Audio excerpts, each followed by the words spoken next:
سڵاوی خۆم ئاراستەی ڕۆژهەڵات دەکەم بە تایبەتی دایکی خۆشەویستم و هەروەها هاتنی نەورۆز بە هەمووتان تەبریک عەرز دەکەم کاتی سەیران کە دەچنە دەرەوە ژینگەی خۆتان بپارێزن بەخصوصەوە لە ئۆدەی خانمەکانە کە بتوانن ژینگەی خۆیان بپارێزن و پیسایی شتەکانیان نەخەنە دەرەوە و بە جوانی خڕی بکەنەوە و دوای دەجێگایەک دایبنێت. یەکەم جار پیرۆزبایی لە هەموو کوردانی جیهان دەکەم بە بۆنی جێژنی نەورۆز بە تایبەت بە کوردانی کوردستانی باشوور عێراق و هەموو پارچەکانی کوردستان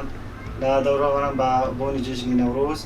و هیوادارم ئەو کەسان دێچنە سەیرانگا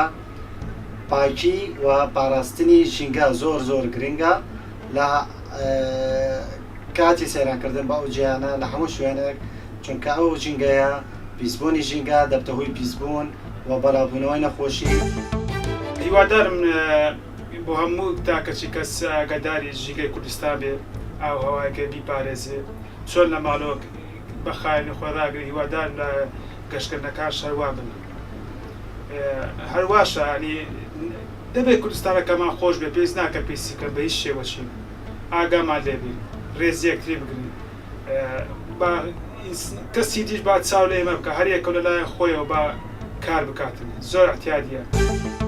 پیرۆزبایی لە هەموو گەلی کورد دەکەم پیرۆزبایی جژنی نەورۆزتان لێ دەکەم هیوادارم ئەو